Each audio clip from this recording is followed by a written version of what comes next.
pre-workout. Ugh, it's not the greatest. I'm gonna take you guys on my run.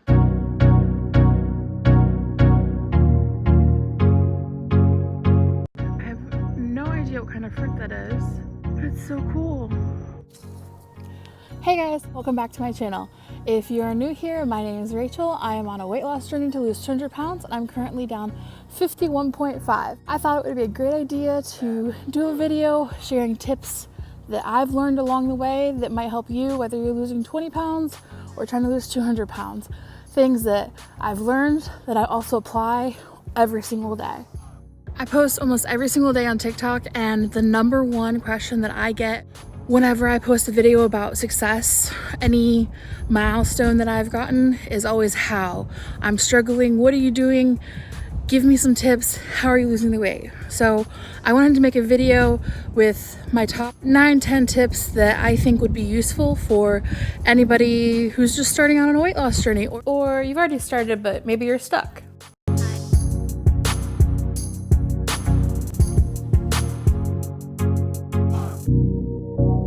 Tip 1, drink your water. I know, everybody says it. I don't think I need to remind you how good water is, but you should be drinking 64 ounces at least a day. If you aren't drinking 64 ounces, you should be drinking a gallon, which is just 128 ounces. I don't think I need to remind you how good water is for you. Not only does it boost your metabolism for 2 to 3% for 90 minutes after you have it, it helps promote waste. It helps reduce the amount of calories that you intake from liquids, which overall reduces your calories, period.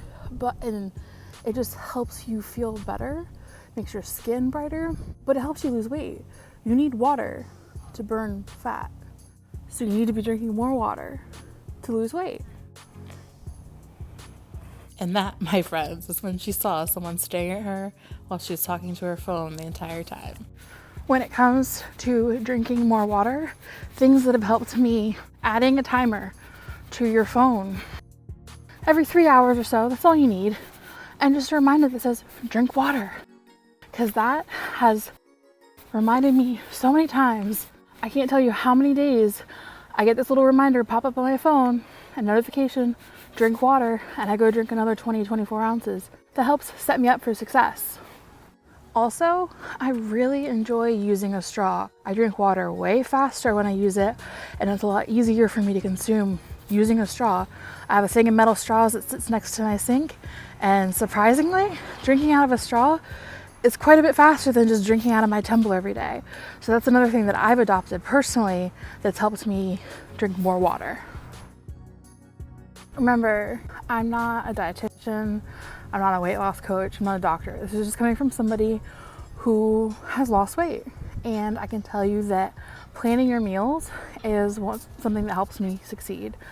I do not enjoy eating the same thing every day, so I don't meal prep, but meal prepping does help people. Another thing that I personally do is I think about what I want to eat the next day, the next couple of days. Even if I go to the grocery store twice a week, I'm planning my meals.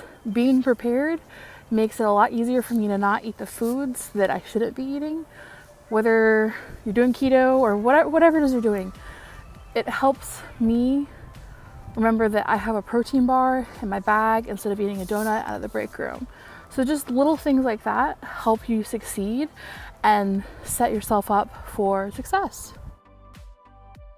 Failing is easy. Putting in the work every day, every moment of every day, that's the hard part. And if anybody tells you that this is easy, they're lying to you. It's gonna be hard. But if you do fall short of your expectation, that's not failure. You just have to continue pushing past. So just remember, failing, completely stopping. There's a car. Giving up, that's the easy part. Actually putting in the work and the effort and seeing progress and continuing when you don't see progress. That's probably the hardest part of all of this. Failing is easy, stopping is easy, but continuing when you don't see the effort that you've put in on your body or on the scale or on your measurements. That's the hard part. And pushing through that, you have to be confident that what you're doing, the effort that you're putting in, you will see it, but our bodies are not machines. It's gonna take time. And I'm not a fitness expert. I'm just a person who struggled with my weight my entire life. Remember that no one can do this work for you. You have to show up for yourself every single day. If you're exercising, you have to exercise when you don't want to. If you're eating keto, you have to eat keto when you don't want to. You have to make the little sacrifices that add up to something.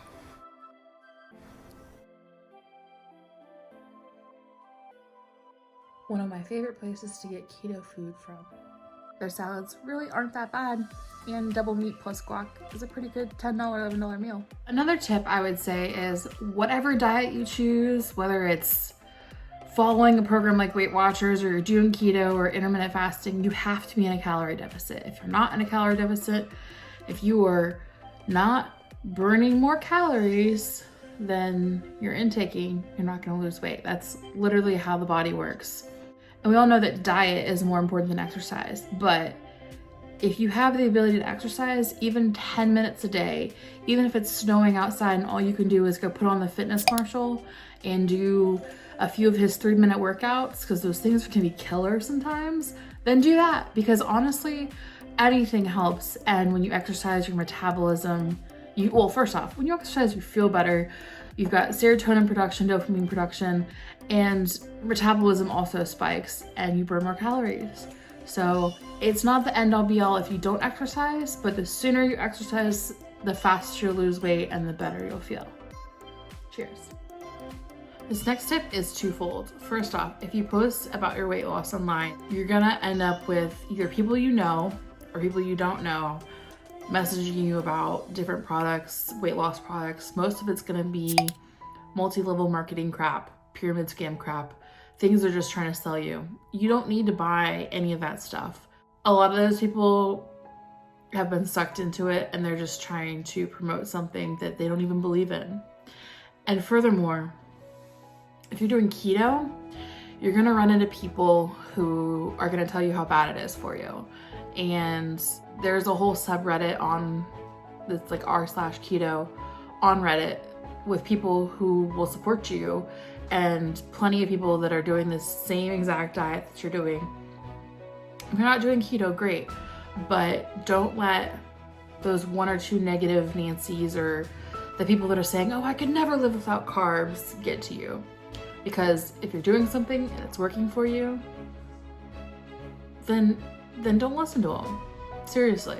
One of my closest friends has tried to tell me that you have to have carbs to survive on this planet, and I don't even bother, because I know it's working for me and I know it's working for my body. And at the end of the day, the only person who has to deal with the weight and the weight loss and the scale and the taking of the measurements is you.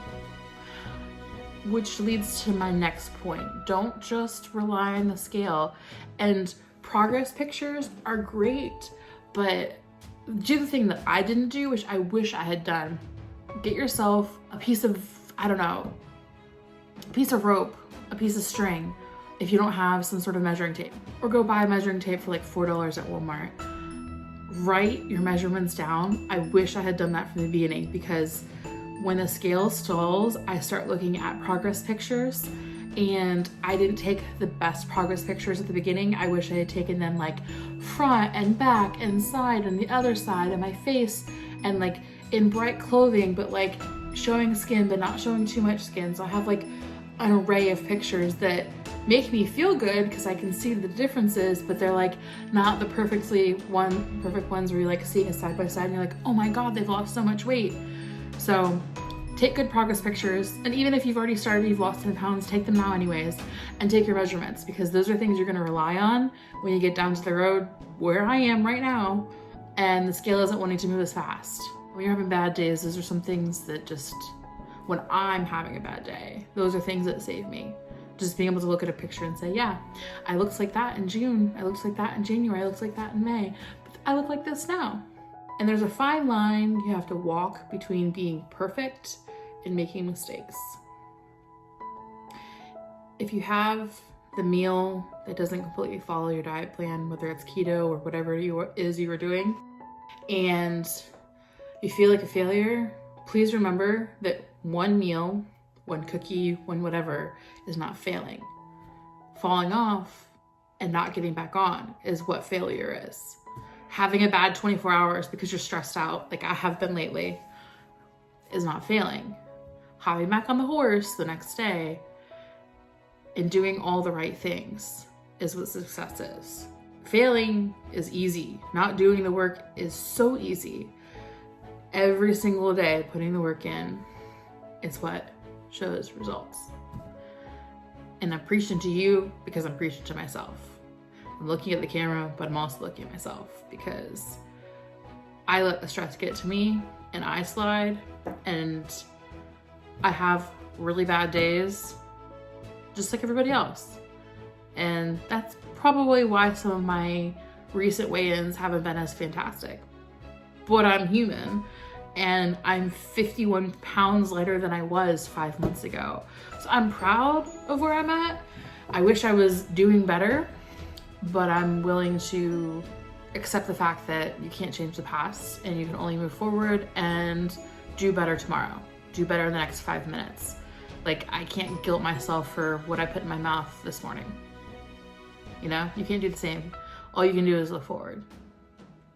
And that's like my number one tip. That's like my number two tip. My number one tip is you have to find motivation. You have to find something that motivates you. Whether it's fitting into the wedding dress or wanting to be there when your grandkids get older, or wanting to be there when your kids get older, or you're able to chase the kids around the yard, or ride the roller coasters, go skydiving, go ziplining, whatever it is, you have to find that reason for you. You can't let somebody else tell you what the reason is, because I think you have to do this for you, and you have to find what motivates you. I have 100 different things motivating me right now, like my whole list of 100. But in reality, all you need is one good one. And if you see this and you get to the end of this video and you want to share what's motivating you, I would love to hear it. Wherever you are in the world, I hope you're having a great day, morning, evening, whatever it is on your side of the world. And I will see you guys next time. Bye.